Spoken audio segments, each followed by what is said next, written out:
So I begin the session with expressing my deep greetings to all the Dhamma friends who gather here.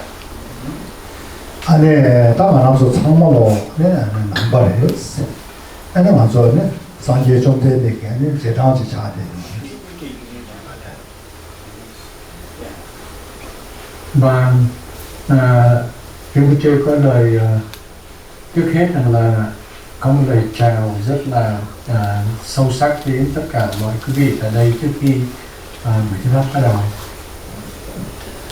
아마도 참말로 안에 남발했어. 다나시 남배게 인자.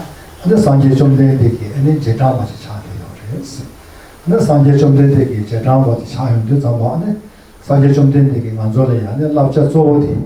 안에 다와 대중다 안에 좁아 처음에 와서 안에 소야랬어.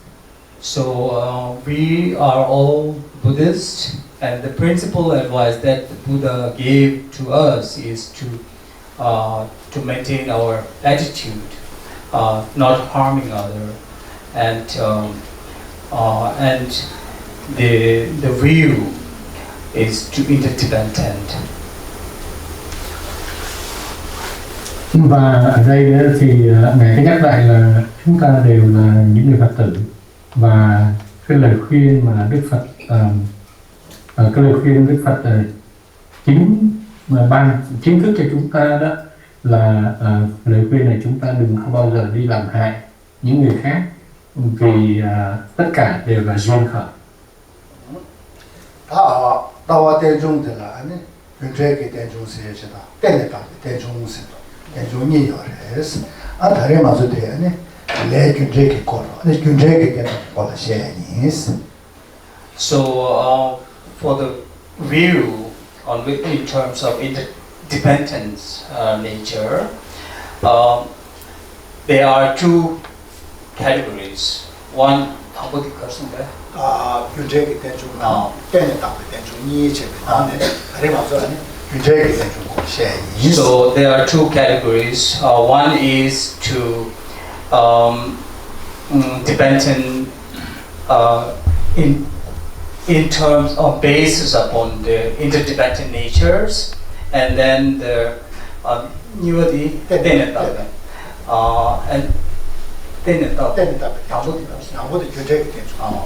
cause and effect. Cause and dependent nature, interdependent nature based on the cause and effect, and the second one is dependent nature based on the interdependence. So today we are talking about is the dependent nature based on the cause and effect. Và như vậy thì trước hết về cái thuyết duyên khởi hay cái lý duyên khởi, nó chia ra làm có hai phần. Thứ nhất là cái bản chất của tất cả mọi pháp đều là duyên khởi, nó tùy thuộc vào trên nhân quả. Và thứ hai là bản chất của các pháp duyên khởi, nó tùy thuộc vào chính trên cái bản tính của tất cả các pháp. 다 말하면서 안에 남고족이 안에 개왕아주 캐는 거래스. 아울라시 안에 레균제 캐는 거래스. 그래서 다 개왕아주 여배 차네. 개왕랑 안에 레균제 여배 캐는 게 여와 인자. 에만서 다 레균제 콜라얀 로종치 거에디 캐지무 쇼차도스. So we Buddhists believe in life after death, and also we believe in cause and effect. So it is very crucial and very important for all the Buddhist practitioners to study on the karmic karma and its result and cause and effect. Và ngày hôm nay thì Ngài sẽ giảng chúng ta nghe cái phần đầu thôi, đó là cái phần thứ nhất thôi, đó là duyên khởi tùy thuộc vào nhân quả. Và như vậy chúng ta đều là những người Phật tử, và chúng ta phải biết rằng nếu mà chúng ta là người Phật tử thì chúng ta tin rằng là có những cái kiếp, có nhiều cái kiếp sau khi chúng ta lìa đời, và tất cả những cái kiếp tái sinh đó nó cũng tùy thuộc vào cái nghiệp quả hay là cái nhân quả. Do đó chúng ta cần phải học hỏi về cái nhân quả hay là cái nghiệp. 아니 말아서 선제 탐지 아니 대화 되기 요레스 아니 대화 되장 아니 대외기 좀 마실 봐 아니 고와를 참기 요레스 동해 되기 요 말레스 동아 되기 매바이나 아니 동해기 귤이야 아니 배념하고 관계 마마 쇼쇼 쪽 되기 요레스. So we, all the sentient beings, do not wish. We all the sentient beings wish for happiness, but we cannot implement the cause that brings happiness. And we, all the sentient beings, do not wish suffering, but we simultaneously engage in the cause which brings suffering. Và như vậy, ở đây đó thì có một cái điểm đặc biệt rằng là chúng ta đều là những chúng sinh hữu tình, và tất cả chúng sinh hữu tình đều muốn hạnh phúc, an lạc, sung sướng, nhưng mà chúng ta lại không có tạo được những cái nhân để có thể được cái quả an lạc và hạnh phúc. Và chúng ta đều không muốn bị khổ đau, nhưng mà chúng ta lại luôn luôn làm ra những cái nhân để gây ra khổ đau cho chúng ta. 아니 말아서 되게 대화당 되게 동화에서 얘기 유명한 중앙 말이스 다나시 아니 사람을 지금 그 서자야 말이스 근데 다왜 교대 중앙 말이스. So the suffering and pain that we and the happiness that we experience doesn't come from the something causeless. It all and also neither is not being created by God or from the cause which is impermanent. Which is permanent. Như vậy, chúng ta phải biết rằng là tất cả những cái quả khổ đau, đau đớn hay là những cái quả an lạc hạnh phúc của chúng ta kinh nghiệm thì nó không bao giờ nó đến từ cái sự gọi là vô nhân, tức là không có cái nhân, bởi vì là tất cả nó đều đến từ cái nhân, và cái nhân của chúng ta gây ra đó là cái mà nó luôn luôn nó còn đó, thường còn đó để nó trổ ra thành quả.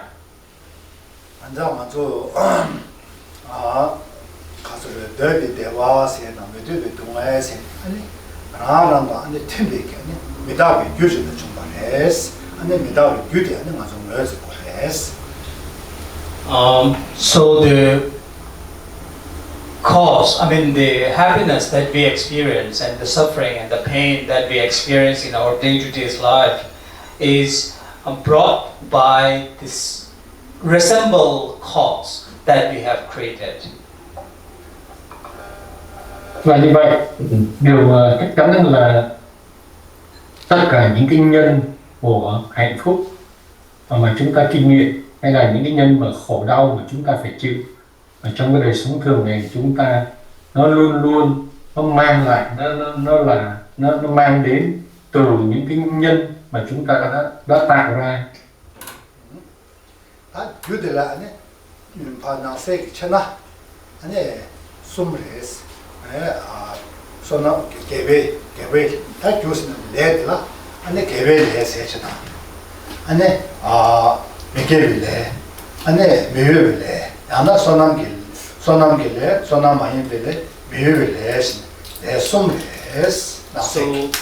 So for the cause, we can classify into three categories. The first one is the meritorious action, and the second one is unmeritorious action, and then the non-transferring karmic actions. These are the three causes. And on the other terminologies, we can use these as virtuous actions, non-virtuous actions, and immovable actions.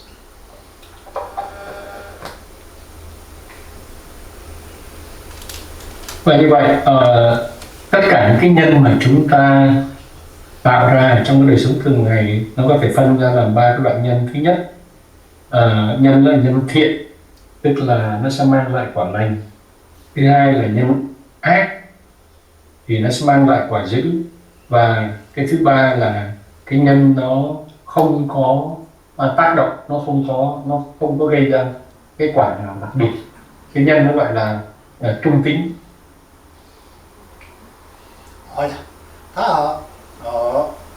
lē kēwē sōnam kī lē lā tēne anē dēbē kēne pādā mī kī dūdē sāmbē tōpī ārēs sōnam māyī bē kī lē lā tēne anē ngē sōnsum kī lē bē kī tōpī ārēs anē miyō bē lē lā tēne anē sūgām tā sōmē bē kī hāi kēne dūdē So, dependent upon the first action or karma, which is the meritorious actions. As a result of meritorious actions, we take rebirth in the higher realms, and on higher realms, and on dependent upon the second actions, which is the unmeritorious actions or non-virtuous actions, we take rebirth in the lower realms. And as far as the third the action is concerned, which is non-transporting karmic actions, which, on dependent upon that, we can take rebirth in the form and formless realms. Và như vậy, ở đây đó, ba cái loại nhân mà kể lại, chúng ta kể ra nãy đó, thì có lệnh thứ nhất là cái nhân thiện, thì cái kết quả của nó là sẽ đưa ra chúng ta tái sinh lên trên những cái cõi cao. Còn những cái nhân mà thuộc lại thứ hai là cái nhân ác, thì nó nhân bất thiện hay nhân ác nó sẽ gây ra chúng ta đi tái sinh vào trong những cảnh giới thấp, cảnh giới dữ phía dưới. Còn có lại nhân thứ ba tức là nó vô ký, tức là trung tính vô ký, vô thiện không có thiện không có ác. Thì đây là nhân của những cái người thiền định. Và những cái người thiền định này đó thì với cái nhân thiền định như vậy thì họ sẽ được tái sinh lên cảnh giới của trời, sắc giới và vô sắc giới. 다 말하죠. 네, 교황님의 위대 디 안에 소남 빠도면 싸워라 때네. 안에 달래만서 안에 비게 미 위대 상부디 드셔 톱대요. 그 톱을 시작해 안에 깨워서 말이에요. So, we as a human, in our past life, we have accumulated tremendous of merits and we have engaged in tremendous of virtuous actions. As a result, we take rebirth in this world as a human being, so which is to be really appreciated, and we are fortunate. Và như vậy, ở đây đó chúng ta là những cái người được sinh ra trong cái cõi người này, thì trong những cái đời quá khứ của chúng ta đã tích lũy rất nhiều những cái công đức, là những cái phúc đức rất là nhiều, rất là vô lượng. Và tất cả những cái công đức, phúc đức vô lượng đó nó làm cho chúng ta đạt cái kết quả là chúng ta được sinh vào trong cái cảnh giới này, là cảnh giới của con người. Và điều này có nghĩa là chúng ta phải biết trân quý cái sự gọi là thắng duyên, tức là cái duyên may mắn, nó cái sáng duyên đó. 다 먼저 미로데 토마세 안에 산제 좀 된데 제장 산제 좀 된데 땜바다 제와 아들 저기 산제 좀 된데 땜베 되게 최대限아니 열심히다 제와 안에 초조 저기 요바 천재 상부들이 요바 했다 저번에 보시나. And besides taking rebirth as a human, we also take rebirth in the environment where Buddha Dharma is present, and we meet with many great masters, and we have such a wonderful Dharma friends. This is really to be appreciated, and we are deeply. So this is really rare to be found, and we are really fortunate. Và như vậy thì chúng ta phải biết rằng là ngoài ra đó, ngoài cái nhân mà chúng ta được tái sinh làm con người ấy, là cái nhân lành, nhân rất là tốt, tích lũy rất nhiều những cái phúc đức mà chúng ta được tái sinh ở cõi người này, chúng ta còn được tái sinh vào trong một cái môi trường hay trong một cái nơi chốn mà ở đó, ở trong cái nơi chốn đó nó có gặp được Phật pháp hiện hữu và gặp được tất cả những chư vị đại đạo sư để mà dạy đạo chúng ta, và gặp gỡ được rất nhiều những cái bạn đạo tốt lành, bạn đạo thiện lành để cùng giúp chúng ta tu tập. Thì đây là một cái nhân rất là hiếm quý và hữu thắng, tức là may mắn đó. 다 먼저 단행이 르데디 레겐 카레스나 아니 개와 제마 아니 르데 상보시 토비에 아니 먼저 미유 때와 타바가 탐제 제마세 주게레스 디마 조려라 주주 규로 고고 그래스 디마 디베게 마주기 빠라들라 아니 파주기 르데 제시 상보시 토비에 네 배sen시 그래스. So, and our responsibility or principal duty is to take a better life, next life, and our ultimate goal or aim is to attain Buddhahood. So for this we need to work very hard in this life, and to attain Buddhahood it takes long time, but in between we must work hard to achieve better life in between. Yeah. So through this form we have to achieve Buddhahood or attain Buddhahood.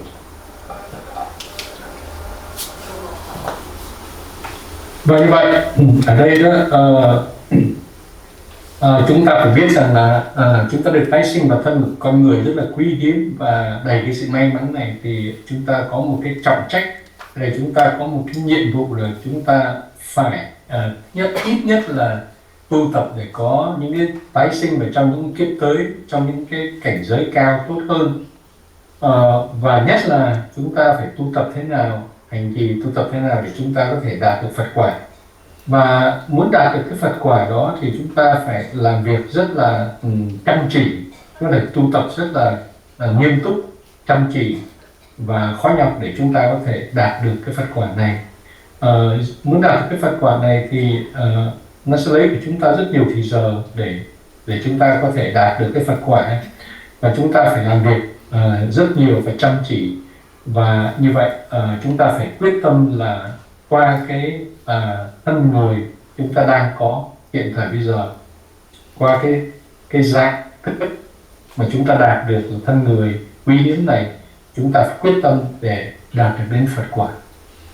안에 다만 저게 공동을 주시거나 시 만화zo 르데 딘제시 토와라 안에 소남게 대함 대삼 야나 개비레사 그래스 난 하이기 르데 베나 수컴 수메게 르네게 톱고도나 아니 메요빌레 공념매치 공자에 그래스 인다 내송게 비게게레 안에 소나 많이 빌레 들어와스 다만zo 소나 많이 빌레 메게 추비 바빵 소나빌레 개와 추디 수신 주버레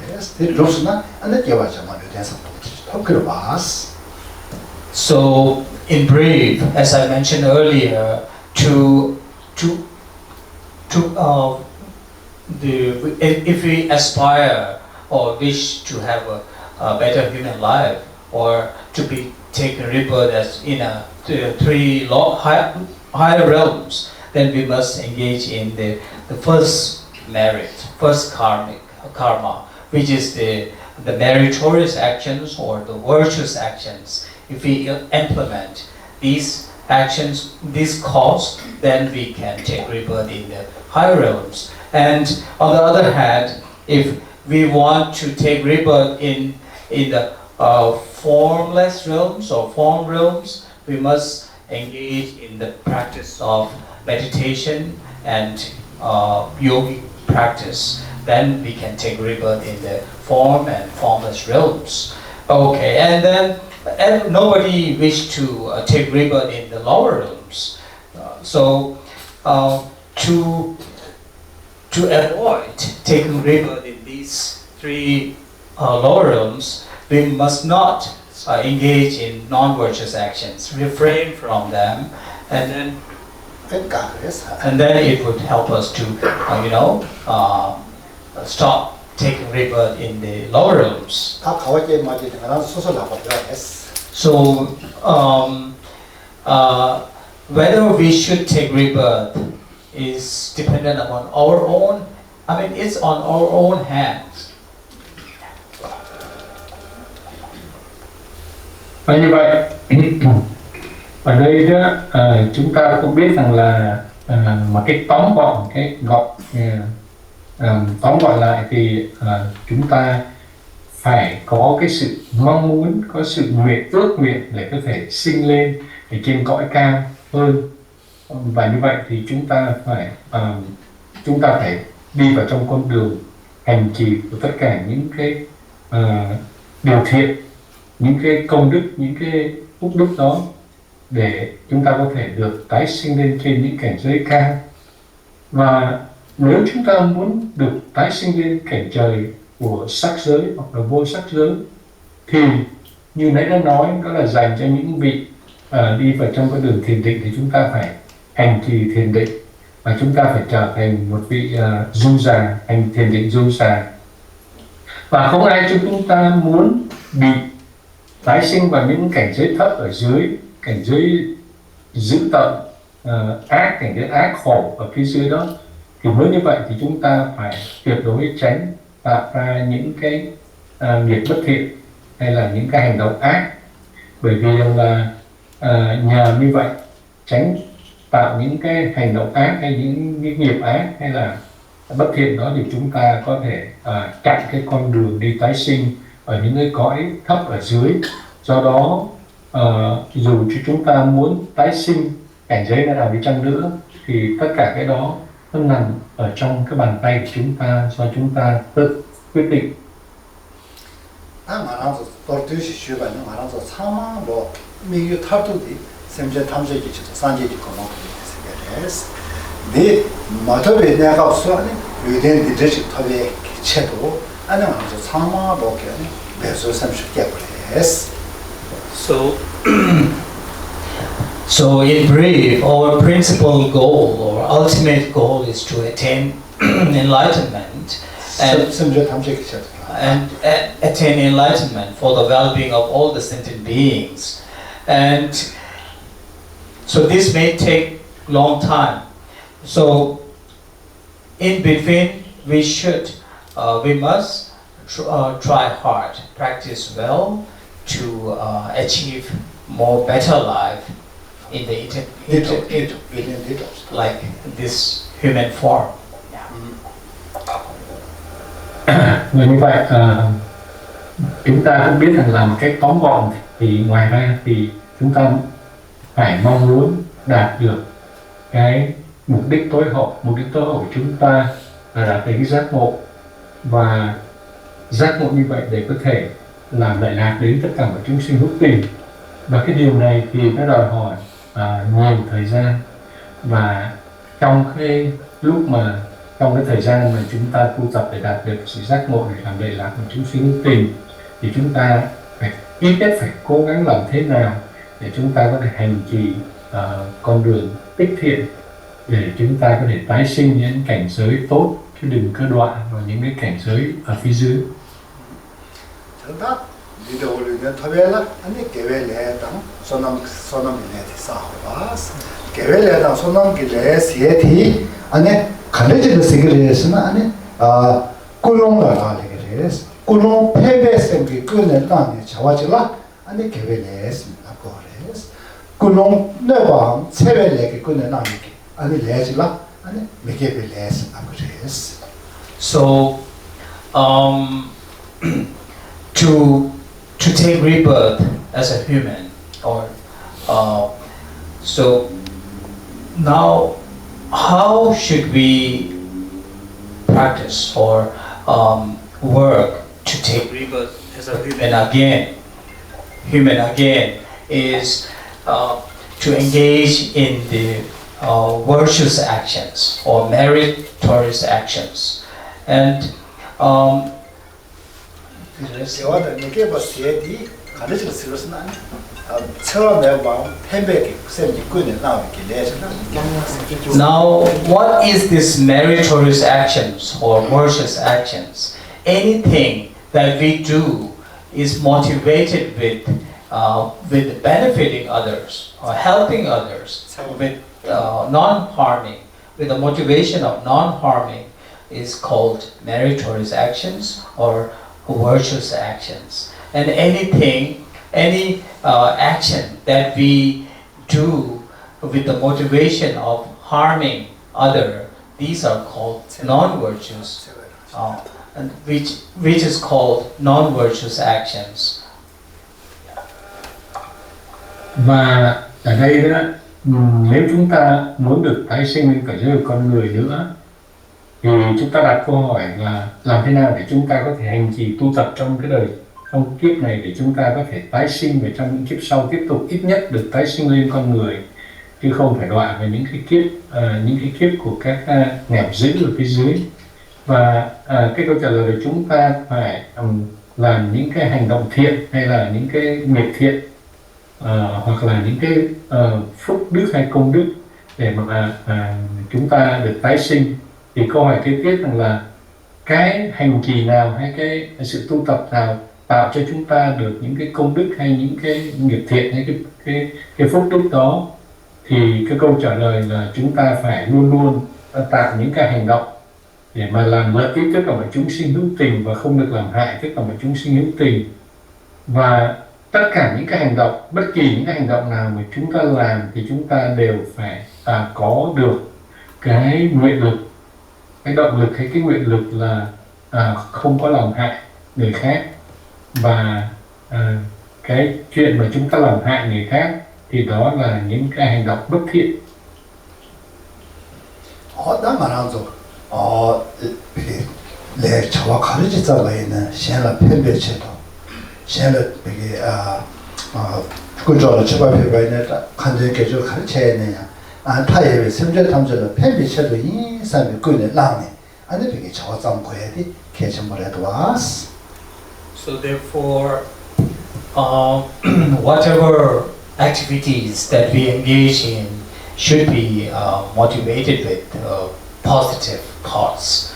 And when we do offering to Buddhas, and when we do practice, and it should be motivated for the benefit of all the sentient beings. And this is very crucial and very important.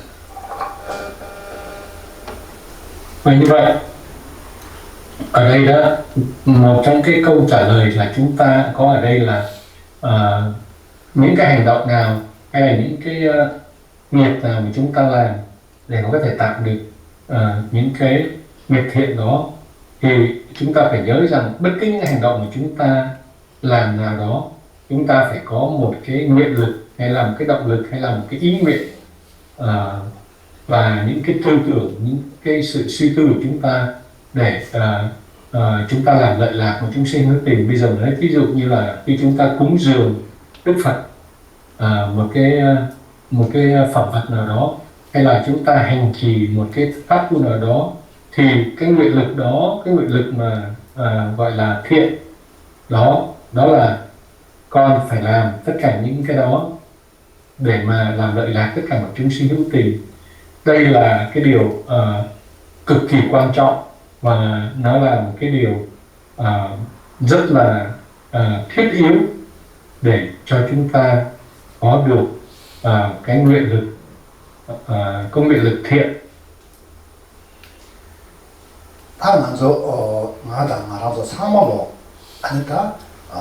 계획에 아니 강토도 냠소 랑기 냠되게 다 주시셔서 다나시 미게벨레디 아니 강토도 이렇게 더게니 냠되게 마서 다 주셔야 개청벌레스 이마 다 벌었을 다 주셔버레스.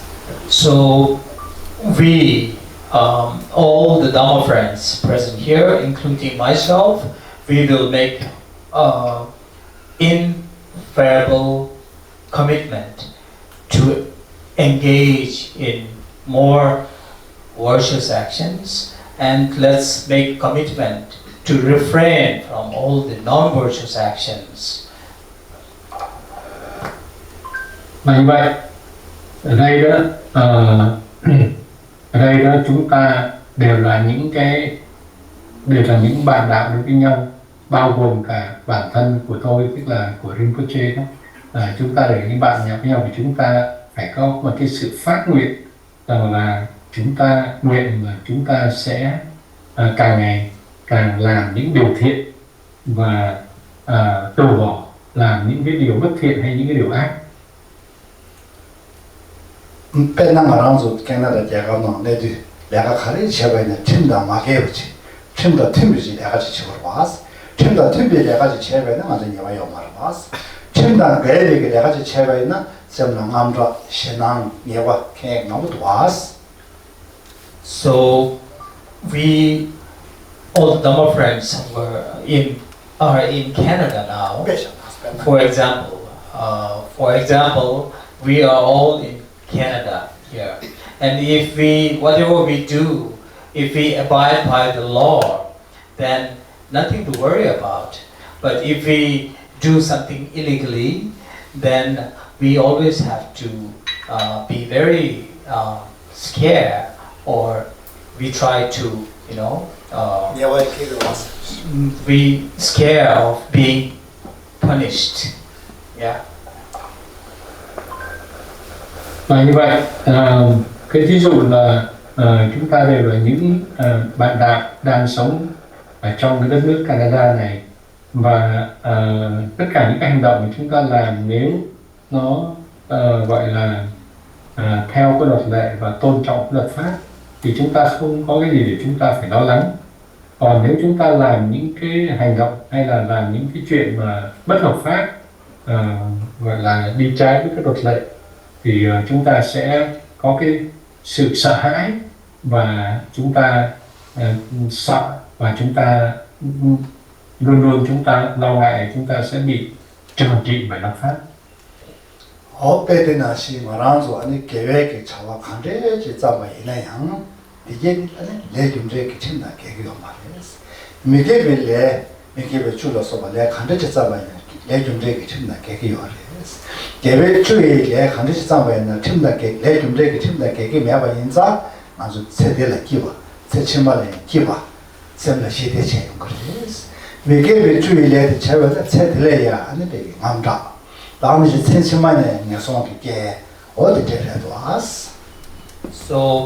therefore, whenever if we practice in these 10 virtuous actions, and then this will give us a better life in our next life. And then if we and this is like abiding by the rules of karma, okay? And if we engage in non-virtuous, so if we do engage in virtuous actions, this is we are abiding by the law of karma. So we will have a better life, this life happier and successful life, and even in our next life we will achieve a better and happy lives. But if we engage in non-virtuous actions, then it will bring us unhappiness, even in this life and also in the future lives. So in the future lives, in this life we may have kind of fear, and then lots of pains that we have to experience in our day-to-day life. So, and in total, in brief, we must implement the 10 virtuous actions which result in happier lives. And with 10 non-virtuous actions, if we implement in our lives, then this will result in pains and unhappiness.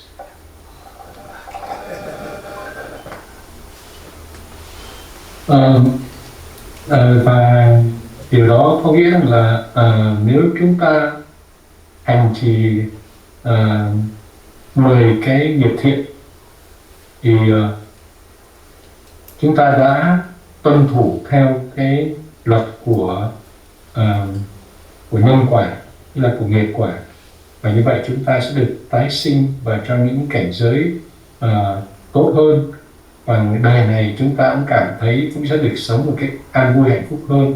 Còn nếu mà chúng ta đi vào trong cái con đường làm những cái nghiệp ác hay là những nghiệp bất thiện, thì cái điều đó sẽ mang lại cho chúng ta kết quả là những cái khổ đau ở ngay trong cái kiếp sống hiện tại này, và những cái kiếp tái sinh sau đó thì chúng ta sẽ phải tái sinh vào trong những cảnh giới kinh khủng ở phía đọa phía dưới, và mang lại chúng ta rất nhiều đau khổ, rất nhiều đau đớn.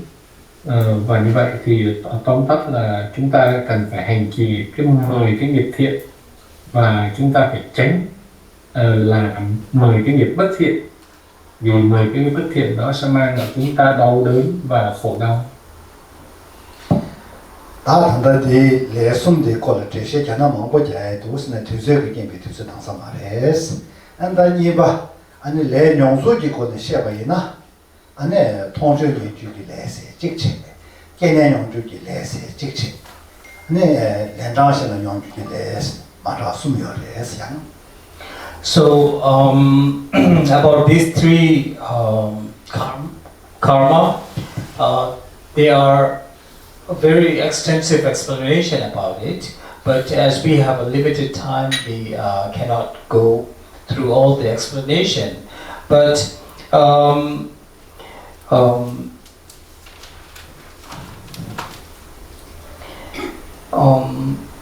and the result, how we now I'm going to talk about explain about how we're going to experience these karmic results. And then there are three categories as well. One is an action to be experienced in this very lifetime, a karmic result that we experience in this very lifetime. And the second is the karmic result to be experienced after taking birth, that means next life. Okay? And then the third one is the karmic result effect or result experience any lives after the next life. Okay? So these are the three categories of karmic result that we experience, that we have to get. Và bây giờ thì Ngài sẽ giảng chúng ta là có ba, chúng ta có thể tạo rất nhiều nghiệp. Tuy nhiên tất cả những nghiệp có thể tóm gọn lại vào trong ba cái loại, và Ngài sẽ giảng chúng ta ba cái loại nghiệp trổ quả như thế nào. Và ba cái loại nghiệp đó là: thứ nhất là những cái nghiệp mà nó sẽ trổ quả ngay trong đời này; thứ hai là những cái nghiệp mà nó phải trổ quả chín mùi, chúng ta phải kinh nghiệm tất cả những quả đó vào trong cái kiếp tái sinh sắp tới sau. Và thứ ba là những cái loại nghiệp mà nó sẽ trổ quả và làm cho chúng ta phải kinh nghiệm những cái quả này vào trong những cái kiếp sau nữa đó, tức là sau cái kiếp tới đó. Thì nó đó là ba cái loại, tóm lại trong ba cái loại nghiệp nó trổ quả. 통제 용주기 레세디 체딜라 랭에 망보죠 소저보다 소 랭에 망보죠 사위 때네 아니 제주 다랑라야 아니지 내나자 용야라 소고 아니 남조면와라 소고 따마시와라 소고 내 망보지 나요레스 되게되네 통제 용주기 레세레스 And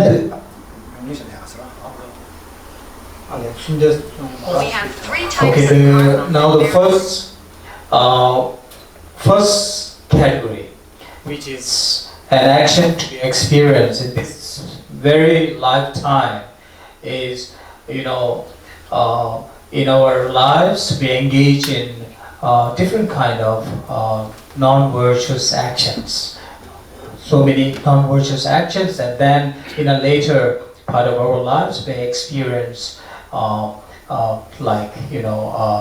tormented with illnesses, disease, and then lots of inauspicious incident that we encounters in this very lifetimes. So this is the result of the first one, an action to be experienced in this very lifetime. This is how we experience.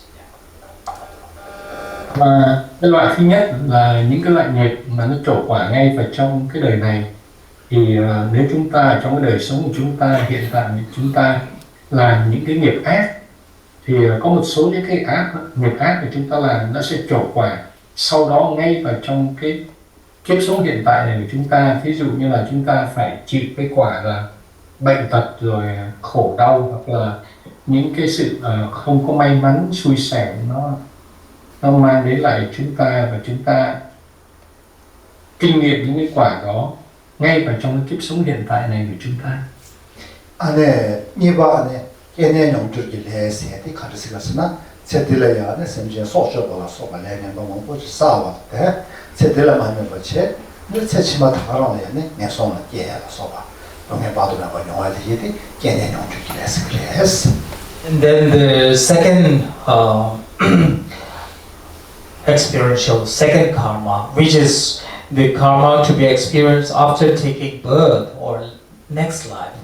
Alright, this is in this life we engage in tremendous of non-virtuous actions, and then which result in experiencing all the unfavorable conditions and suffering and pains in our next life.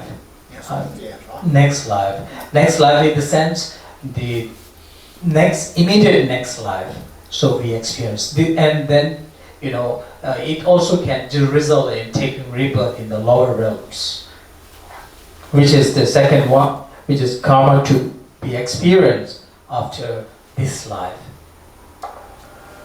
Và như vậy, cái loại nghiệp thứ hai, đây là cái nghiệp mà nó sẽ trổ quả vào trong kiếp sống tới của chúng ta, tức là cái kiếp sống ngay sau cái kiếp hiện tại của chúng ta này, khi chúng ta tái sinh. Nói ví dụ như là khi chúng ta làm những cái nghiệp ác rất là nhiều, và tất cả cái nghiệp ác đó nó đủ để nó trổ, nó đủ tất cả những điều kiện để nó trổ quả ngay vào trong khi mà chúng ta lìa đời. Chúng ta phải đi lập tức tái sinh vào trong những cái đoạn, vào trong những cái nghiệp, những cái nẻo ác ở phía dưới, giống như là địa ngục, ngạ quỷ, súc sinh vân vân.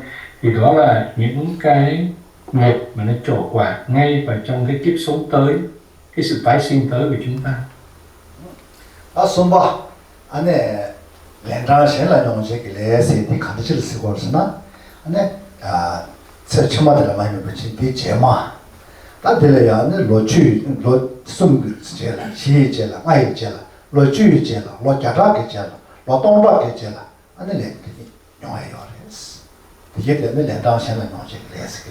And the third one, which is the karmic effect or result experience any lives after the next lives, or even it can be this, where we engage in lots of non-virtuous actions in this very life, and then as a result, without having experienced the result or karmic result in next life, it can be fruited in many lives after. It can be 3 lives after, or 4 lives after, or 100 lives after, this result. So which even 1,000 lives after, we can experience the result of karmic result. So this is the third one, which is the karmic effect experience any lives after the next life. Và như vậy, cái loại nghiệp thứ ba thì nó sẽ trổ quả vào những cái kiếp đời, nhiều kiếp đời sau, cái kiếp tới. Thì ví dụ như là nếu chúng ta làm một số những loại nghiệp ác, và chúng ta vẫn chưa có kiếp sau, là kiếp tới của chúng ta chưa có phải chịu cái quả đó, nhưng mà cái quả vẫn nằm ở đó, và sau đó nhiều kiếp nó mới trổ quả ra. Ví dụ như là sau đó 3-4 kiếp, hay là 100 kiếp sau đó, hay là ngay cả 1000 kiếp sau. Tại vì những cái nhân đó nó không bao giờ nó mất hết, và nó chờ đợi đủ cái điều kiện, thời gian để nó chín mùi và nó trổ quả ra sau cái kiếp tới. Và như vậy thì đó là cái loại nghiệp thứ ba mà nó sẽ trổ quả vào những cái nhiều kiếp sau đó. 인상 알아서 빼나 채들래야 이게 소수 계조로 제 샘상보시 야고 제외나 양 내가 내 나자로도 담으시고 연구들이 요하래스 디게디 세대기 자주기 좀 말했어 야오나마 마보기 내사와기 되는 영향고 하래스 So therefore, in this very lifetime, there are many people who practice Dharma and engage in lots of, tremendous of virtuous actions, and then, but in between, they may face some kind of difficulties, pain, suffering. This is not a result of the action that we did in this life, but this can be the result of action that we have committed in our past lives, many past lives. Và như vậy thì nó có những cái trường hợp mà ở trong cái kiếp sống hiện tại có rất nhiều người, có một số người họ hành trì đạo pháp rất là nhiều và họ tạo ra những cái nghiệp thiện rất là nhiều, nhưng mà họ vẫn phải chịu những cái quả đau đớn khổ sở ngay ở trong kiếp sống này. Thì đấy là cái trường hợp mà những cái nghiệp mà họ tạo ra trong kiếp sống này nó chưa cái trổ quả ra ngay. Trong khi đó là nhiều những cái nghiệp tích lũy trong những cái đời quá khứ hay nhiều đời quá khứ nó trổ quả ra ngay ở trong kiếp này. Đó là cái sự chúng ta phải biết rằng là khi mà chúng ta làm rất nhiều những cái điều tốt mà chúng ta vẫn phải chịu những cái không may nó xảy đến với chúng ta, là bởi vì là nó là cái nghiệp nó trổ từ nhiều kiếp trước mà chúng ta đã tích lũy. 양아라도 가시 채들래야 이게 저항에 버려고 내가 삼네 semje 소소를 소바 비변래냐 제배나 양 코타시고 저거지 랑도 첨부도게 요아레스 이 영화에 대한 안에 포세티 자주 중앙 말에 영향 말이야 성보 사이비 제고디 안단 영향 거레스. And at the same time, there are some people who engages in non-virtuous actions in this life, engages in very tremendous non-virtuous actions, like killing and stealing and robbing other people.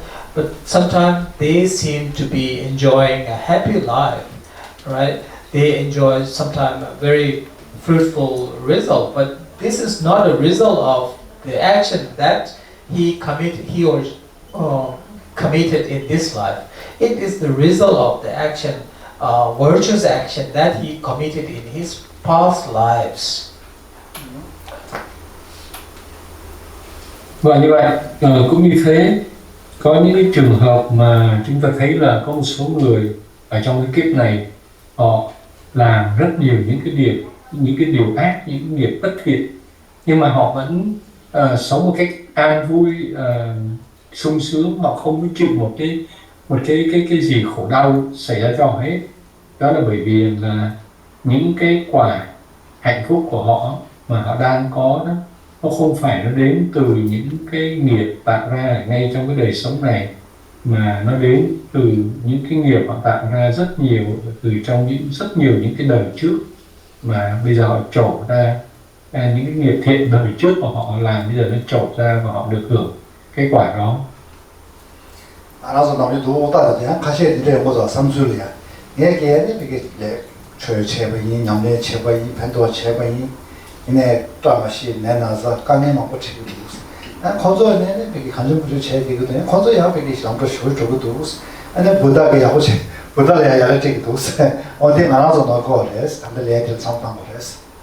And they are in our day-to-day life, we can see, sometimes we have a kind of negative thoughts like, I do all the practice, I engage I put my maximum effort in practicing Dharma and doing good, but still I experience lots of, sufferings and pains. And there are some people who engage in a lot of tremendous of non-virtuous actions and so forth, but still they look very successful and very happy. And So it is, and then we, we say that Buddha is not fair to us. Yeah. So. So this is nothing to do with Buddha himself. It is the karma that we created in our past life. Và đây đó, có đôi khi nó xảy ra cái chuyện rằng là ở trong cái đời sống thường ngày chúng ta làm ra rất nhiều những cái điều bất thiện, hay là những tư tưởng bất thiện, hoặc là chúng ta hoặc là có những trường hợp mà có những người mà họ hành trì rất nhiều đạo pháp, nhưng mà họ hành trì rất nhiều những cái điều thiện và đạo pháp, nhưng mà họ vẫn phải chịu những cái điều khổ đau đớn xảy ra cho họ. Thì có rất nhiều những cái người ta trong cái trường hợp đó, họ nghĩ rằng là tại sao tôi làm những cái điều tốt mà tôi phải chịu bao nhiêu những cái sự đau khổ nó xảy ra với cá nhân tôi, trong khi đó những người khác họ làm những cái điều ác và họ lại sung sướng hơn tôi rất là nhiều, và họ có thể nghĩ trong đầu hay là than phiền là chư Phật không có công bằng đối với họ. Thì cái điều này là một cái điều rất là buồn cười, bởi vì là điều đó không có liên hệ gì đến chư Phật, mà đó là chính là cái nghiệp mà chúng ta đã tạo ra trong những cái đời quá khứ, nó trổ ra ngay cả trong trường hợp mà chúng ta làm những cái điều thiện trong đời này, nhưng mà những nghiệp quá khứ chúng ta đã làm những điều ác và bây giờ thì nó trổ ra thôi. Giống như là những người mà người ta làm những điều ác mà ta lại sung sướng, thì đó là những cái nghiệp trong quá khứ của họ làm những điều thiện bây giờ nó trổ ra, chứ không phải là chư Phật hay là ai làm cho chúng ta phải chịu cái đó. 좀 망고시 얘기하는 게 대화 되고 그랬어. 기본 영어 쇼만하면 되고 그랬어. 아니 배 대화 조시에나 카드나 보고 그랬어. 동네 카드나 맞아 받치는데 매화 쇼스만하면 되고 그랬어. 오늘 전에냐 멤버지나 동네 전에 야 그랬어. 동네 나강에 주나 영양마 40일 내들이 소리고 내가 버리기 소리고 그랬어. 대화 총화이나 기본 총화이나 다시부 총화이나 아니 겨우내만 40이 겨와되기 때문에 좋아졌어. 아니 백만 의만 보지 배 대마대는 제 배주 한 번씩 땅에 기보다 여 좋아졌고 봤어. 백만의 방에서 나지 40는 아니 대대로 왔어. So many of us do not wish suffering, and we always pray for that, to not to experience suffering and pains, and we always wish happiness and would like to aspire good life, successful life. But for a true practitioner, they prefer the suffering and pain more than the happy life. Because when we experience suffering, when we experience pain in this life, it is that karmic result is being cleansed at the time. And rather, if we experience happy and successful life, and the result of virtuous actions are being cleansed, so and then it will be ultimately, finally get exhausted, right? So, for example, taking an example, if we deposit money in the bank, and then instead of keeping it there, if we withdraw the money and utilize that, then finally the money will be run out. So if we keep the money in the bank, then it will be saved there. And so this is the kind of analogies. 뭐 전화 가시길래 그 전화 판게도 와 대나시 개와 전화 판고 그랬어. 내가 내 선보 사줘야 돼. 근데 대화 정도는 개와 되게 좋고 그랬어. So we all do not want to waste all the money.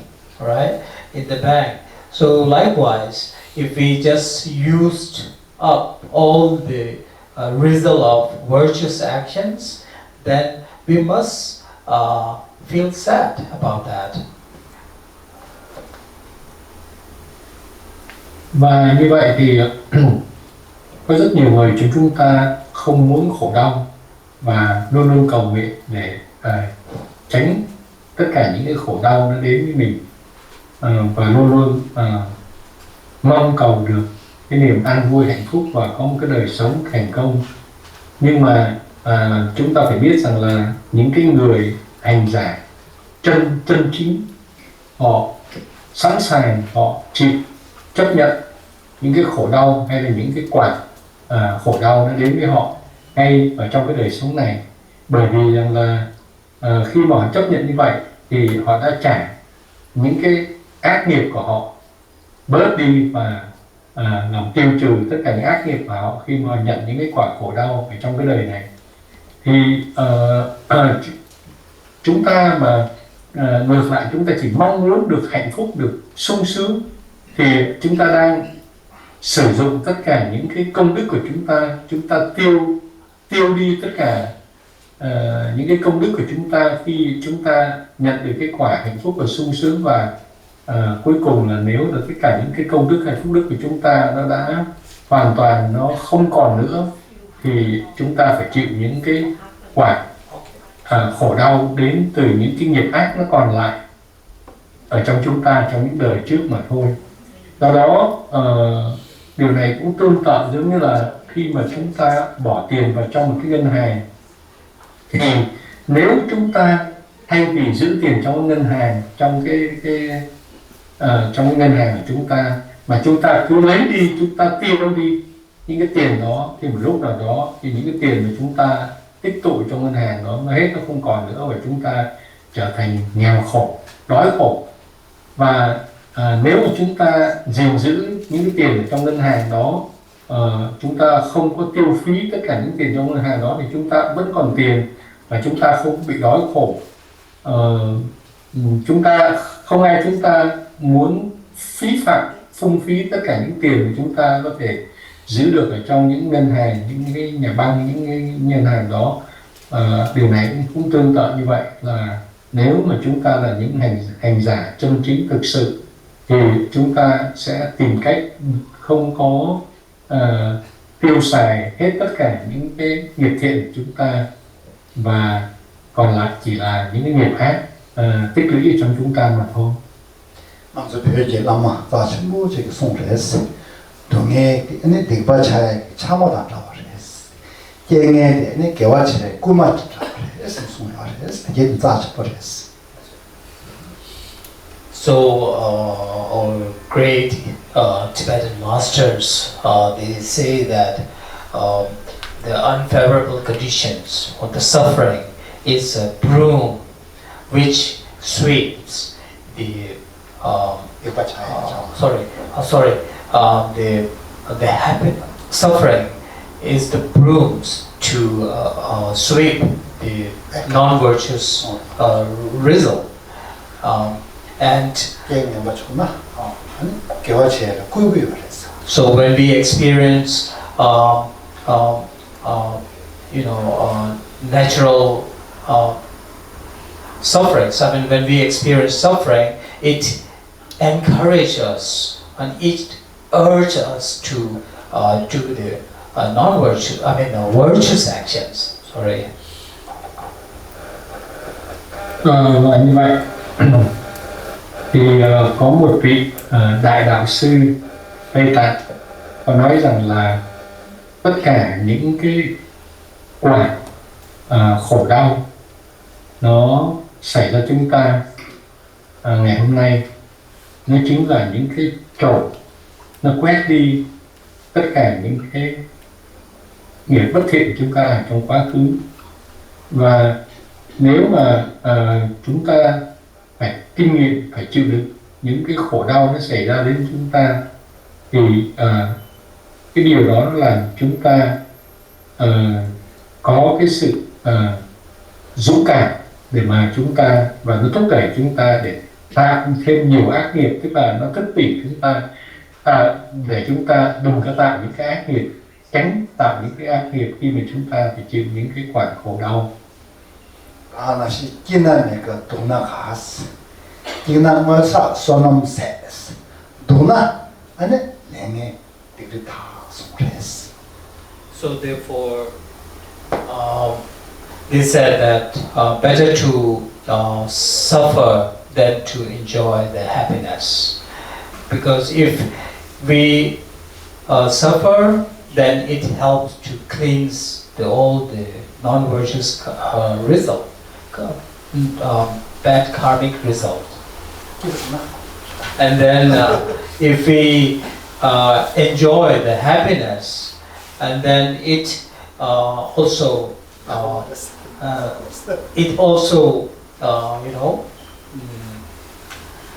cleans the virtuous actions, or ultimately it will get exhausted.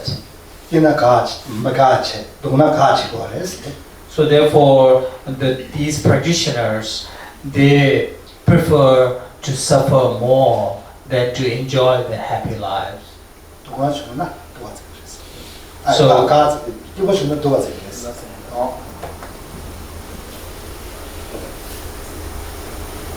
và như vậy thì cái điều đó có nghĩa là tốt hơn là chúng ta hãy chịu đựng cái sự khổ đau, bởi vì là tốt hơn hết là chúng ta nên chịu đựng những khổ đau hơn là chúng ta cứ mong muốn được sống những cuộc sống gọi là sung sướng đầy đủ.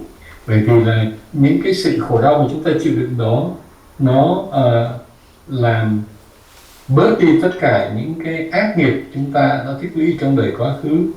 Và nếu chúng ta cứ chỉ mong muốn sống sung sướng thì cái điều mà sống sung sướng đó nó cũng làm tiêu hao tất cả những cái nghiệp thiện mà chúng ta đã tích lũy trong cái đời quá khứ. Do đó những hành giả chân chính họ luôn luôn chọn lựa là chịu khổ đau hơn là được sống cái cuộc sống mà đầy đủ sung sướng. anh ấy nghe con tôi suy bận thì nó nằm dưới sống nó bằng cái cái dòng dòng này chỉ nên là đó càng nghe đồ chung khá đủ là anh ấy xem là không biết là cái So therefore, I request all the Dhamma friends to remember this. Keep in your mind the explanation that I gave. So in our daily lives, it's really helpful when we encounter with some kind of pains and suffering. Then this kind of reflection is very helpful to, yeah. Và như vậy, Ngài thỉnh cầu tất cả chúng ta, tất cả những bạn đạo của Ngài, tức là tất cả chúng ta đó, hãy ghi nhớ cái điều mà Ngài vừa mới giảng lúc nãy đó. Và ở trong cái đời sống thường ngày mà quý vị phải chịu đựng những cái sự khổ đau, những cái sự đau đớn, thì hãy suy tư về những cái điều mà Ngài vừa giảng vừa rồi. bên là số số này nghe là số đồ sao chỉ phơi này à, xem mà không bao giờ, đại thì nghe cho nghe mà cái lẽ nghe mà sao cho chỉ mong bao chỉ mà thà cái, chẳng cái sao cái lẽ nghe chụp cái sao mà thà, đó là chỉ nghe là sao thì này thì anh ấy xem xem cái nghe là sao này thì cái gì à, thêm bao số, thì khó chơi bao số sao mà làm gì vậy? So in our lives, when we go through this kind of pain and suffering, instead of letting ourselves down, we must rejoice this suffering, and at the same time, we should visualize and we should aspire to take responsible of all this suffering of sentient beings, all the suffering of all the sentient beings upon our shoulder. So we should rejoice to the suffering that we experience, rather than letting ourselves down.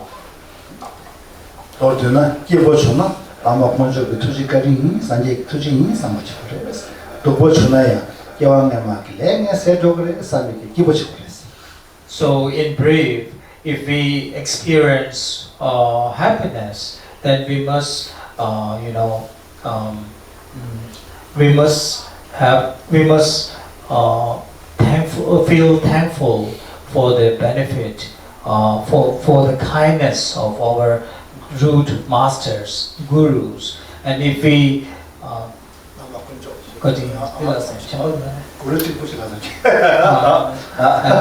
gurus and Buddhas and three jewels. Okay.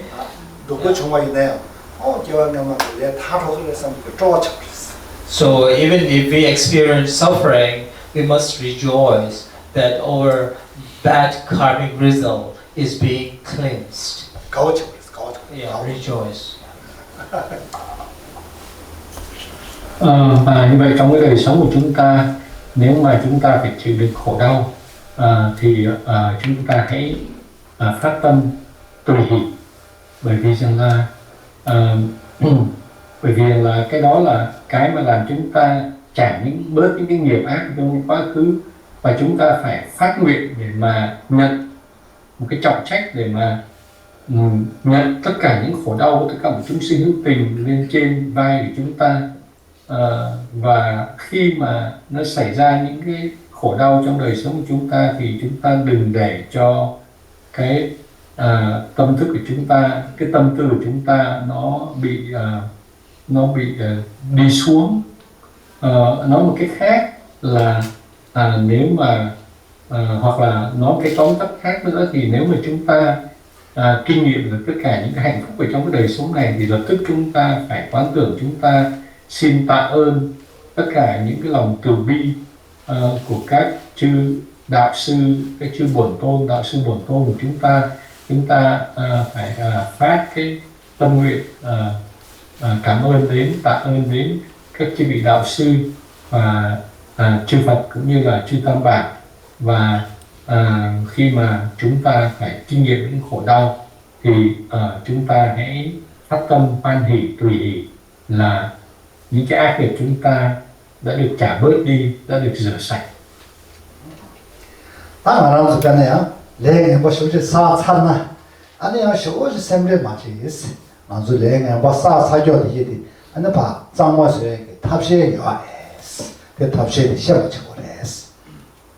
So even though even though we engage in some heinous crime or non-virtuous actions, we shouldn't let ourselves down, because there is remedies, there is the antidotes. This can be cleansed. Và ngay cả trong trường hợp là chúng ta cứ lỡ làm những cái tội ác hoặc là những cái nghiệp bất thiện, những nghiệp ác, chúng ta đừng để chúng ta phải phải tâm thức của chúng ta nó đi xuống, nó gọi là cắn rứt khổ đau, bởi vì rằng là chúng ta phải biết rằng là tất cả những nghiệp ác đó có thể tịnh hóa được bằng những cái phương pháp tu đối trị. 만나서 동바상지 좀된데 탑케와 투지 첨부다 대말이었어. 만나서 그 동해의 세 동해세의 탑 남바 나초 맞춰 숨겨했어. 이게 먼저 로종 제물했어. 로종 맞아는 영화했어. So our master Buddha Shakyamuni is so kind and compassionate and very smart, who has given us, who guide us infinite method to purify our impurities and non-virtuous result. Và như vậy chúng ta phải luôn luôn nhớ đến ân đức của vị Phật trong đời chúng ta, trong cái kiếp đời chúng ta, trong cái hiện đời của chúng ta, đó là chính là Đức Thích Ca Mâu Ni. Ngài đã mà lòng từ bi và rất là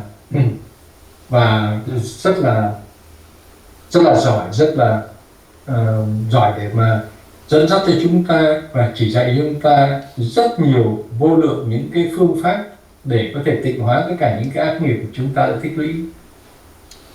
어따 디바 le namju lengen dikpadle ya karishiasna yundenchik yores yundenchik de karesna ne shakpa chena taye yodi koran ginderes sheba sama khu gyengyang ne je mares.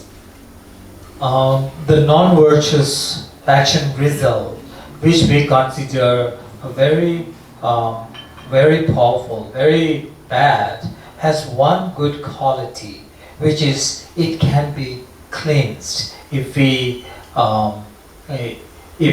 purify it. Và trong các kinh sách vẫn thường nói rằng là ác nghiệp đó, nó không có một cái phẩm chất, nó không có một cái điều gì tốt, nó không có một phẩm chất gì tốt cả, chỉ trừ có một cái phẩm chất của nó, đó là nó có thể tịnh hóa được. Le ngemba mewa soela shakpa chedes le sangbo mewa chayedela khongro tang tawang patikides. So this to purify or to cleanse non-virtues, we have an antidote, which is to cultivate remorse and regret, and then there is another object which claims our virtuous actions result, which are the getting anger, aversion, and then wrong view. These are, if we cultivate these, generate these within us, then the result of virtuous action are cleansed. Và như vậy, để mà tịnh hóa tất cả những ác nghiệp chúng ta thì nó có những cái phương pháp tu đối trị.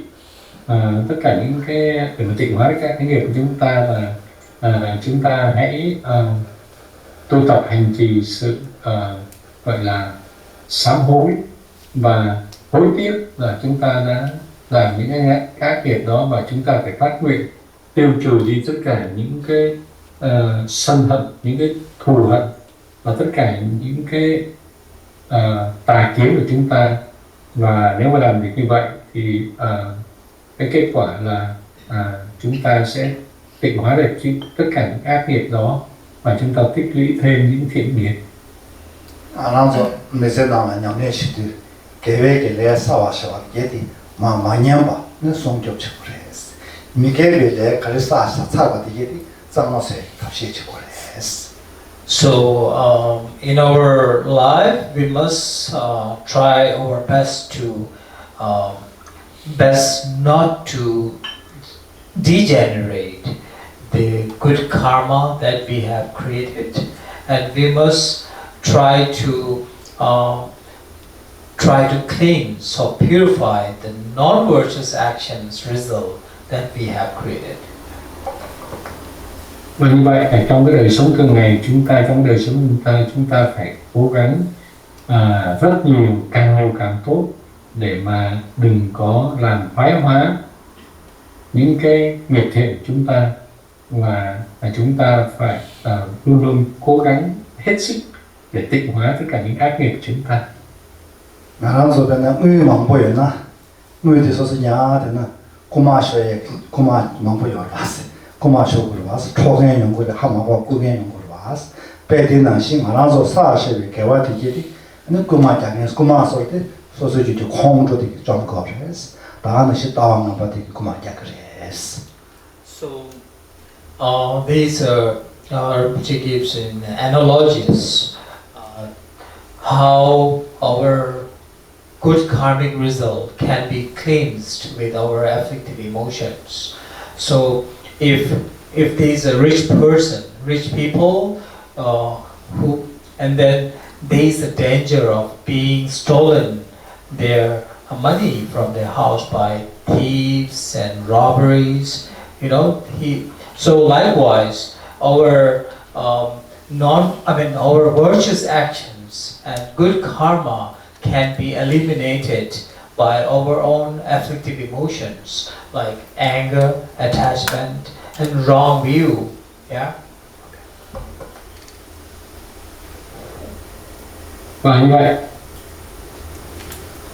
vậy ở đây đó, chúng ta có một cái thí dụ để mà chúng ta thấy được cái sự tương tự là làm thế nào mà những cái ác nghiệp chúng ta có thể bị tiêu hủy bởi những cái, tức là những cái thiện nghiệp của chúng ta có thể bị tiêu hủy bởi những cái ác nghiệp, hay là những cái ác nghiệp nó làm tiêu hủy những thiện nghiệp chúng ta. Bây giờ lấy thí dụ như là lấy một người rất là giàu có và họ có tiền, nhưng mà họ luôn luôn có một cái nguy cơ là có thể bị cướp hay là ăn trộm đến nhà để ăn cướp đi cái số tiền giàu có của họ. Thì cũng hệt như vậy là chúng ta cái thiện nghiệp của chúng ta mà chúng ta tích lũy đó, nó có thể bị cướp đi hay bị tiêu hủy đi bởi tất cả những ác nghiệp nó khởi lên chúng ta, ví dụ như là sân hận, thù hận và tài kiến. 다 말아서 뭐 저거 되나요? 컴베나라샤 감나라다 권자적 컴발의 권자적 이제 제요와 성격 체제다. 나가서 사실 개발이 권자자예요 말했어. 소소기 나제당 아마레 콩로세당 다음에 봐서 소소기를 요랬어. 그만 나로라고 요랬어. 치료요 말했어. 인자 성격 체제 되게 섭섭하잖아요. 내가 사이 말했어. So for those rich people, they can protect their belongings by locking inside and then even putting in a safe place.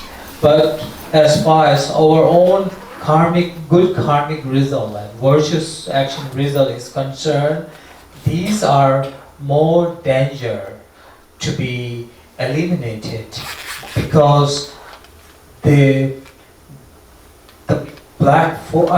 the enemies are within ourselves, and so there is more easier way for them to destroy our good result, right?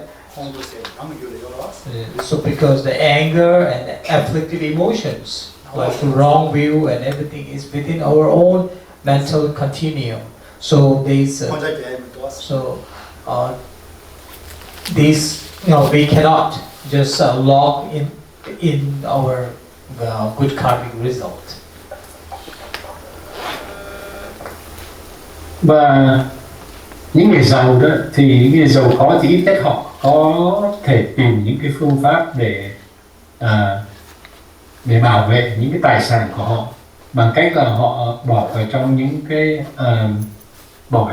tủ để họ khóa lại, hay là gửi trong ngân hàng để khóa lại mà không ai ăn cắp được hết và lấy đi được hết. Còn chúng ta thì chúng ta còn có nhiều cái sự nguy cơ mà cái nghiệp thiện của chúng ta nó bị tiêu trừ bởi những ác nghiệp của chúng ta nhiều là bởi vì là kẻ thù của chúng ta nó nằm ngay ở bên trong của chúng ta. Cái kẻ thù đó nó dễ dàng để nó tiêu hủy tất cả những cái thiện nghiệp của chúng ta, và cái kẻ thù đó ở bên trong của chúng ta nó chính là cái sự sân hận, những cái tâm phiền não, những cái tâm tà kiến nó xảy ra ngay trong thức của chúng ta, mà chúng ta cũng gọi là dễ dàng chúng ta mắc phải nó, và chúng ta không có thể giống như là những người giàu có khóa cái tài sản của họ lại, là chúng ta rất là khó để mà có thể bảo vệ và khóa những cái thiện nghiệp của chúng ta lại để cho nó đừng bị mất đi, đừng bị theo hủy.当我忙不得这个，我送就些查学的，我还能来的话是。白天那些三节个俺做个啥些个，给我的个，看着到外面马上就切多，我切的送嘛的是，那我切完呢，那别人到那些什么菜要嘛的是，看着个种这个嘛的是。So for the rich people, the best way that they can use to protect their belonging or money is to deposit in the bank, which is the safest thing to do. And for us, a Buddhist practitioner, the best thing to deposit or keep our good karmic results safe and protected is by doing dedication. Buddha Shakyamuni has advised all of us to dedicate every actions, virtuous actions that we engage in. So dedication plays a very important role in keeping our good karmic result safe and not eliminating. So if we do dedication at the end, our good karmic result and virtuous action result will not be eliminated by anger and wrong view or any means.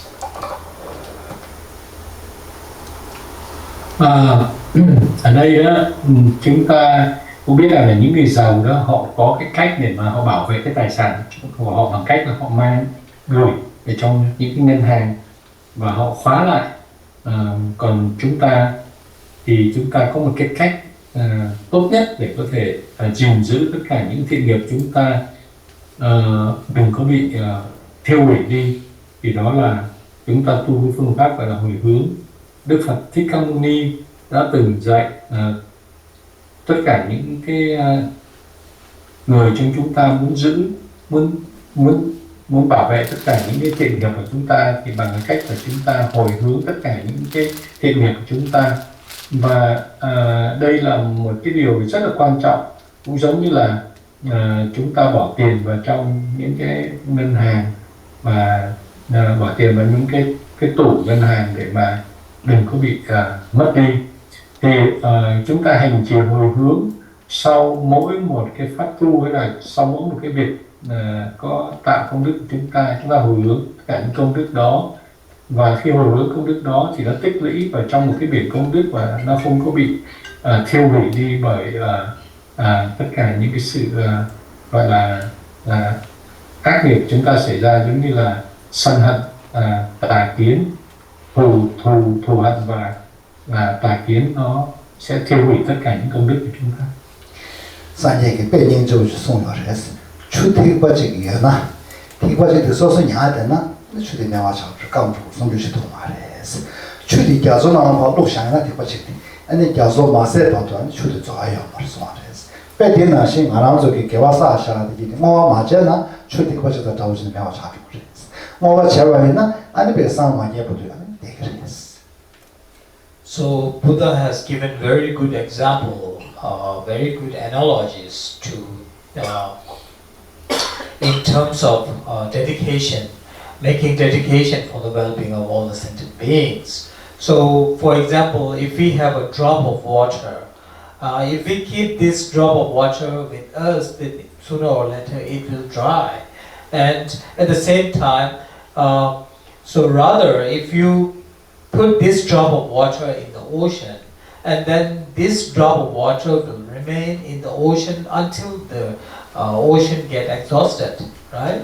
So at the same time, whatever virtuous actions and good karma that we creates should be dedicated for the well-being of all the sentient beings. If we have not dedicated, this can be eliminated by our afflictive emotions. If we make dedication for the well-being of all the sentient beings, then this will remain ultimately without being destroyed. And ultimately, until we achieve enlightenment.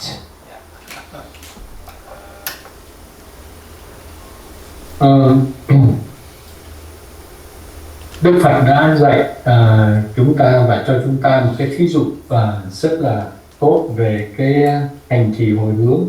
Đó là nếu chúng ta có một cái giọt nước mà nếu chúng ta không có làm gì hết thì cái giọt nước đó nó sẽ bị khô đi, tức là nó bị khô mất đi rất là nhanh. Nhưng mà nếu chúng ta lấy cái giọt nước đó thì chúng ta bỏ vào trong biển lớn, cái đại dương biển lớn đó, thì cái giọt nước nó được giữ ở trong cái biển lớn đó cho đến khi mà biển lớn, tức là cái đại dương đó nó cạn kiệt, thì cái điều đó rất là lâu, gần như là không có thể xảy ra được.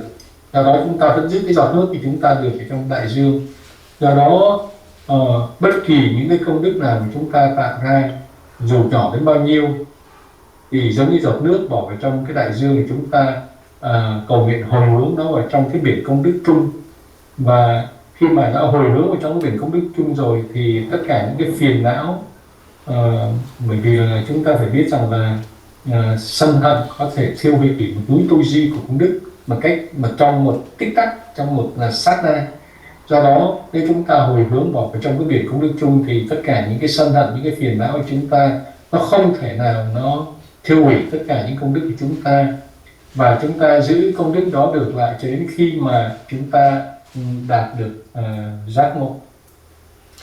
Thứ duy chỉ là mình đủ, nghe tham gia đồng giải được, mà rằng đó, mà cho tham gia một, anh ấy cái về là chỉ được khám thu trụ thuế, mấy cái về là chỉ được khám thu bằng thuế thôi, xem số kia vừa rồi, cái về là sẽ thì cố gắng xem bên đó, xem là phép bảo thuế cái cố gắng làm để cho cố gắng, nơi về là mấy cái về là anh xem là nơi xem bằng cái con này, nơi về xem về còn cái làm việc để thì nó chỉ có mà đấy, phép về xem cái con làm việc để thì, chỗ cố gắng, đi thuế cái số cái là cái So, so at the conclusion, I would like to request all the, I mean, we all, including myself, let's all practice in the virtuous actions and try to refrain from the non-virtuous actions. And as a result of non-virtuous actions,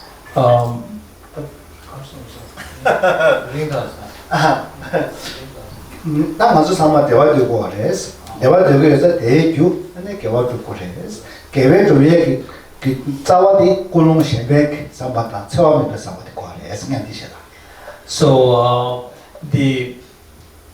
to engage in virtuous actions will result in happiness, and if we engage in the non-virtuous action, which will result in suffering, right? Result suffering. So the virtuous action should be motivated with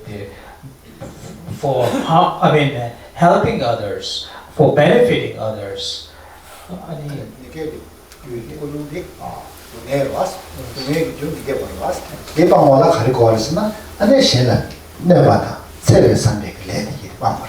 So, as the suffering is the result of our own participation or engaging in non-virtuous actions, which is motivated with the harming others. So we must try to refrain from all the negative actions.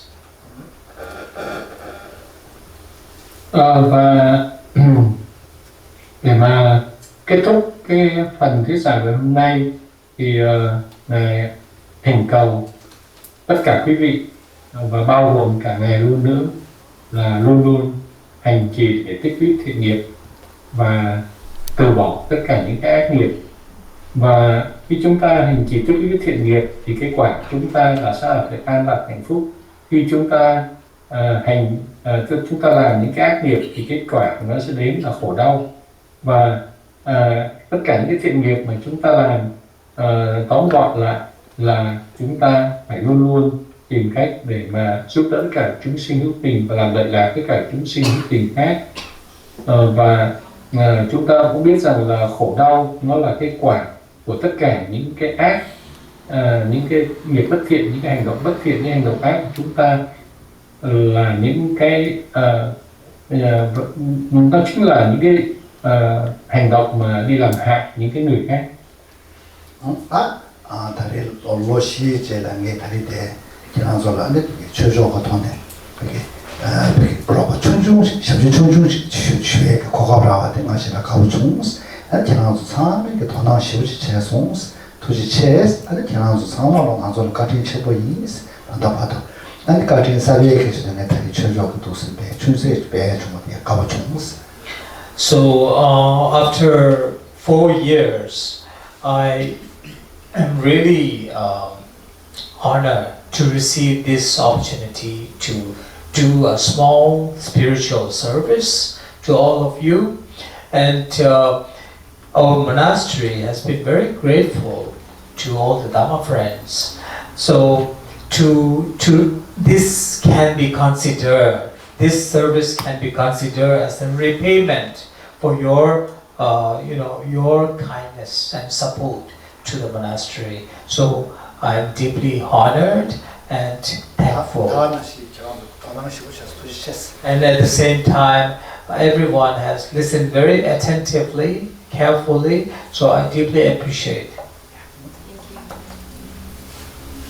Và như vậy, trước khi chấm dứt thì Ngài cũng nhắc lại là đã khoảng 4 năm qua rồi, Ngài mới có được cái niềm vinh dự để quay lại để thuyết pháp cho tất cả mọi người nghe và hậu sự đến là lợi lạc đến tất cả quý vị thêm một lần nữa.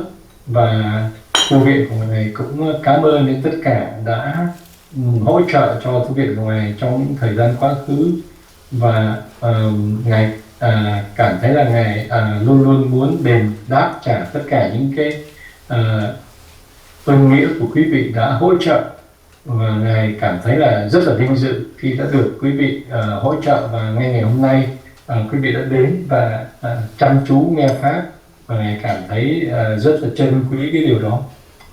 Anh thấy thế cái điều Việt Nam là suy rồi, làm ăn hàng anh thấy thế sao Việt Nam là cái điều chịu rồi, cái điều mèo là nghe cái chuyện sẽ thôi không mà đấy, đó là cái điều cái tiếng sang cái chuyện sẽ phải tăng chứ, Mr. Hong đang sang công sự phải tăng chứ thì chung mà đấy, công sự này cái tiếng tháp ăn thuốc chỉ chuối. So as a conclusion, I would like to express my appreciation and thanks to Lama Ngawa Samdingla. He currently lives in Vietnam, and then Miss Sang and Hong has utilized the modern technology very beautifully, and then even though Lama La lives in Vietnam and he can do the translation here, and without the translation I will not be able to provide you the message. Thank you. Và trước khi mà chấm dứt kết luận trong cái phần kết của cái buổi thuyết pháp ngày hôm nay, thì Ngài có lời cảm ơn đến Lama Ngawan Samten là người thông dịch tiếng Việt cho quý vị ngày hôm nay. Và mặc dù là Lama Ngawan Samten đang ở Việt Nam học pháp, nhưng mà Lama Ngawan Samten vẫn bỏ thời gian, mặc dù đang ở Việt Nam bây giờ đã là quá nửa đêm rồi, nhưng mà vẫn bỏ thời gian để vô để thông dịch cho tất cả quý vị có thể nghe.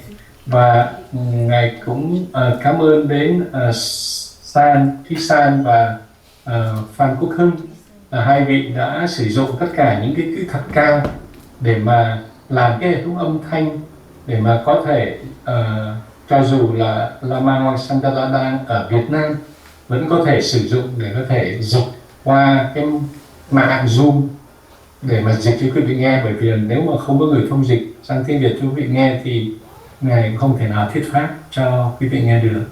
당당한 투수 지라다 민도스네 같이 마셔를 토고도스 안에 곰바디 라마 마스라 공 가르치고 쇼지스 베야고도스 안에 나게 남준이 셰도 위해서 곰바스에 대한 맹강 정치레스 안에 곰베 라마데 암지도 도tor 캐와 정치레스 다하나 시 만한조 매바레스 만한조 세기 강에 가르쳐는 곰바의 용 안에 곰베 라메기 안에 남려지네 정말레스 Lama katin chiboyis, lama anibe kuzeshebe yudo debeke, monamdang ane tujichela chugis.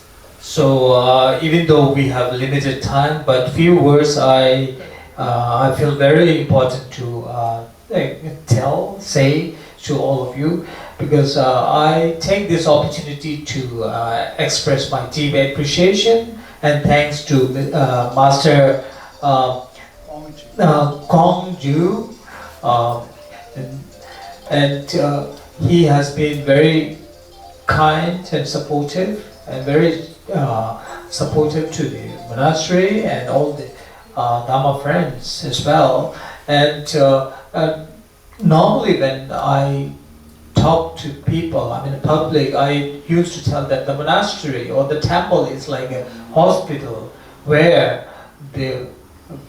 in a hospital many patients go there for their treatment, and in the temple also lots of people with lots of pains and suffering, they come and they rely on the temple and master. So it's a very it's like a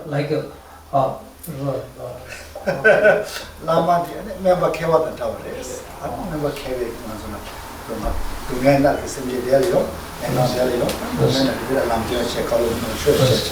and the master of the temple is like a great physician who advise and guide sick people and help them to overcome all the sufferings. So I take special occasion today to express my appreciation, and may he live long, and we aspire him a very healthy and good life. 다시 만족 organizing Mrs. Ngab 오만 붙여버렸어. 그리고 꿈에 재매 돈. 안데 르름갑을 쯧. ngab 로바치 망고여를 상만 두치슈니스. And I also would like to express my appreciation to all the organizer, especially Ms. Ngab, for organizing such a beautiful event here.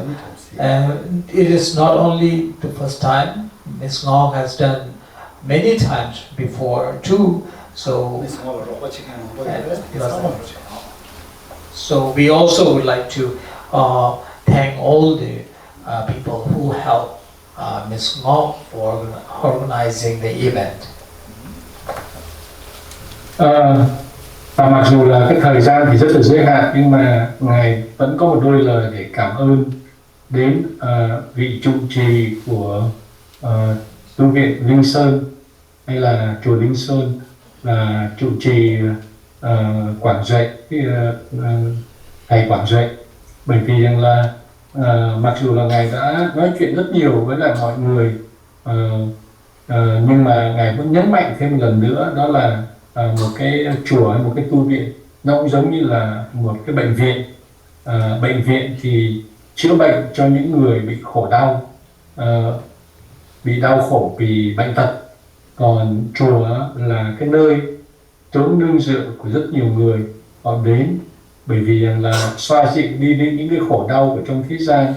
Và vị trụ trì thì cũng giống như là một người hướng dẫn viên để mà giúp đỡ cho tất cả những người đến chùa vượt qua được những cái khổ đau của cái thế gian này. Và ngài nhân cơ hội này, ngài tỏ lời cảm ơn và biết tri ân đến vị trụ trì thầy Quảng Duệ, cầu nguyện cho thầy Quảng Duệ được sống lâu, khỏe mạnh và có một đời sống rất là tốt lành và an vui, an lạc, hạnh phúc để mà có thể giúp đỡ biết bao chúng sinh. Và cũng cảm ơn đến tất cả những quý vị ở trong ban tổ chức, anh Ngọc và chị Diệp thì các quý vị đó là những cái người đã tổ chức cho Rinpoche rất nhiều lần rồi, và đây không phải là lần đầu tiên. 안에 타이 공조 축시 대표로 지스마도 참 희망이를 찾아주고 yes. So now I request Thai Kong Joy, please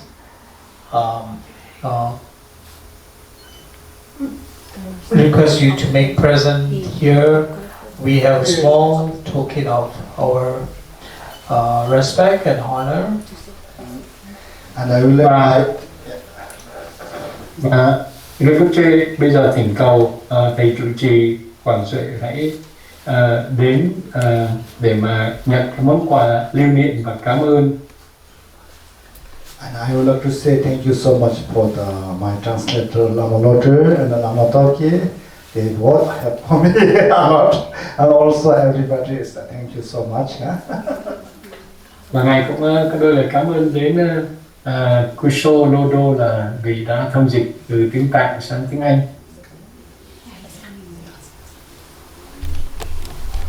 Tuy nhiên, ngài mong muốn rằng là trong tương lai ngài sẽ có dịp quay trở lại để tiếp tục thuyết pháp thêm vài lần nữa về tiếp tục về cái đề tài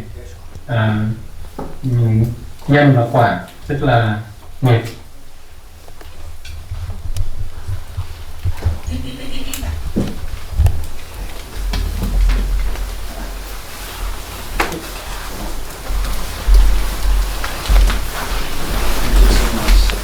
I wish you long life. It's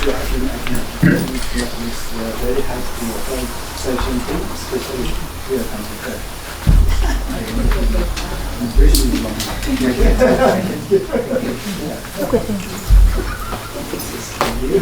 Thank you. This amigo. We will going to together amigo for the land. Thank you. Yes, yes.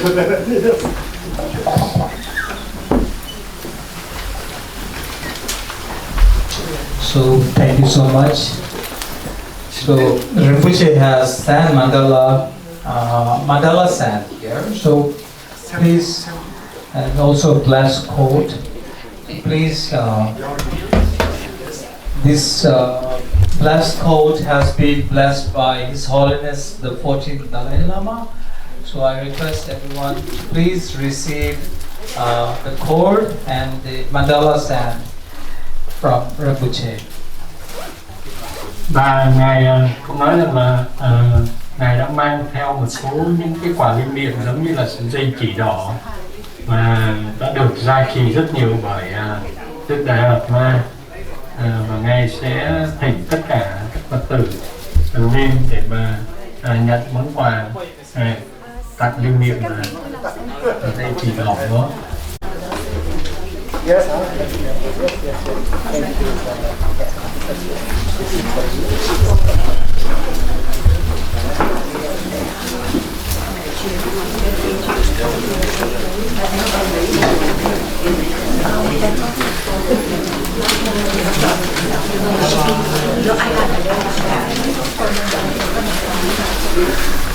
it's for you.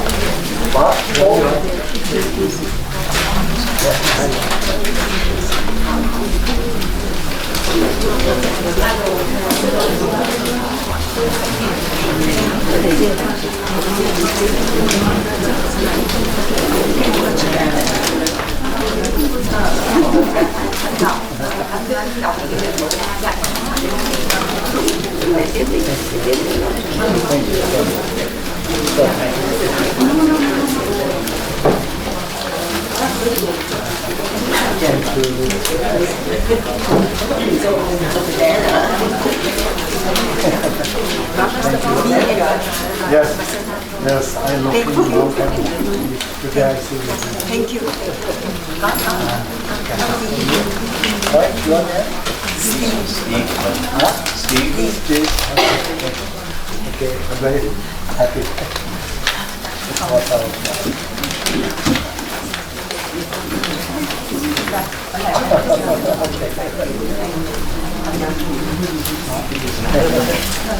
on. Thank you. Thank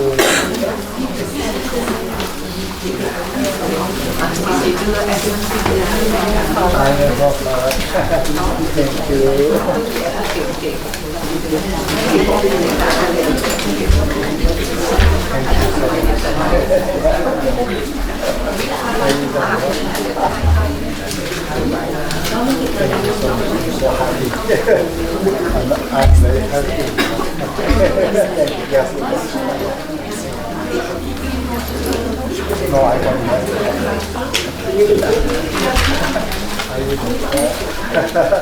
Thank you.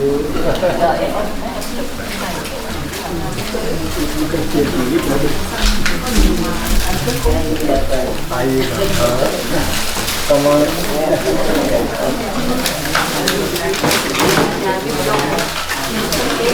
Thank you so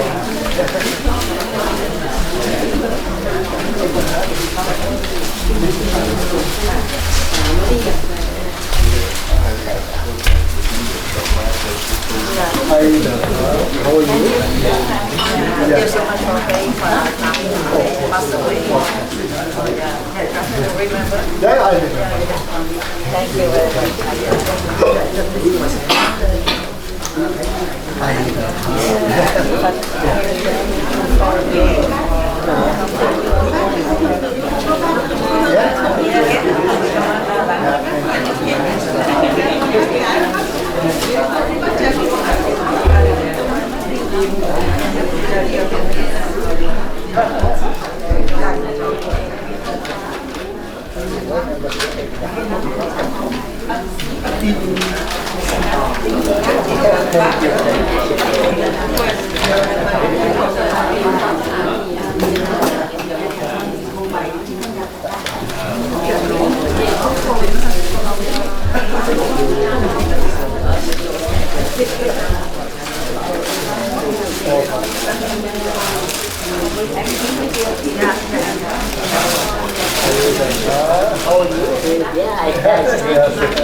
Thank you so much. Yeah, I'm very happy.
Thank you so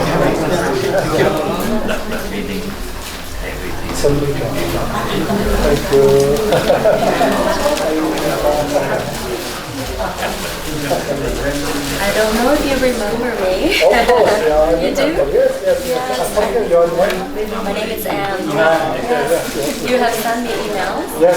It's an honor to meet you. Yes, Thank you so much.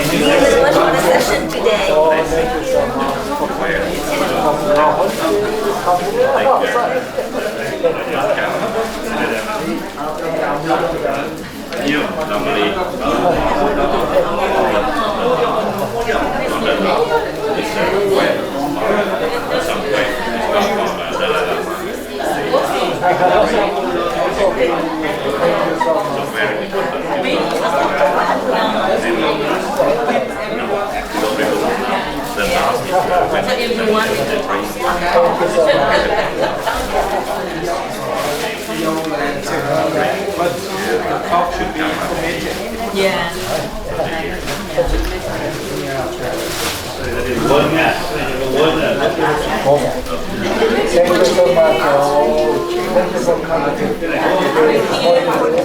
No, that's okay. I'm okay. I'm thank you, right? That's Can we pray the same time?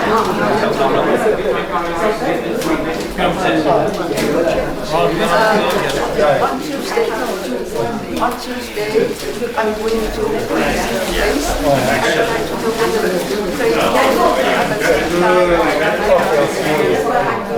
because I have because it is not because I have the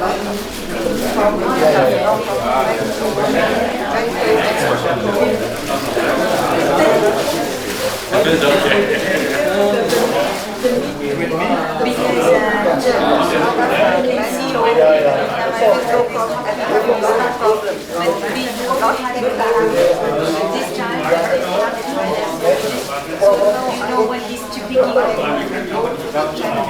to see when you see you already from the camera. Only for you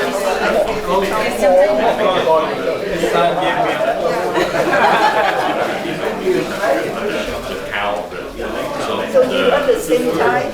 Yeah, thank you.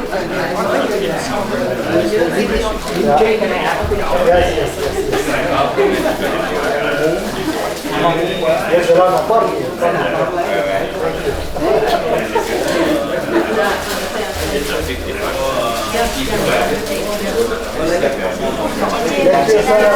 Thank you so much for your time. I'm very surprised. very happy with you.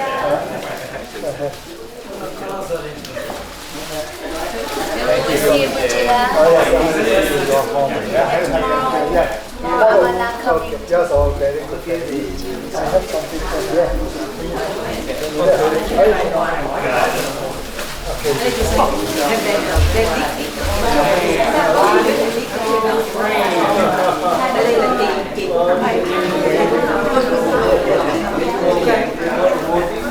Today not looking yesterday.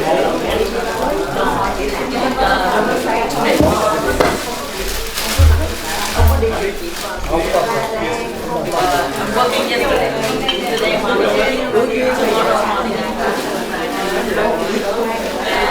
Next day morning. After that.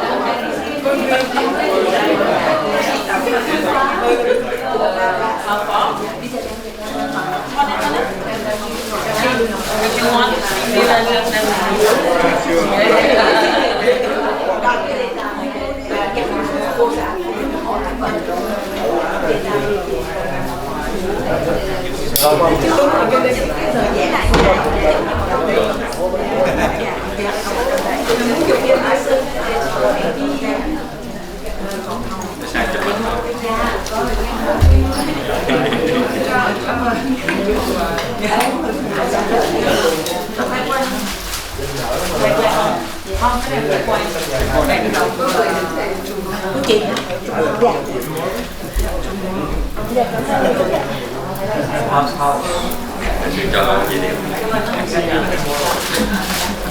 Thank you.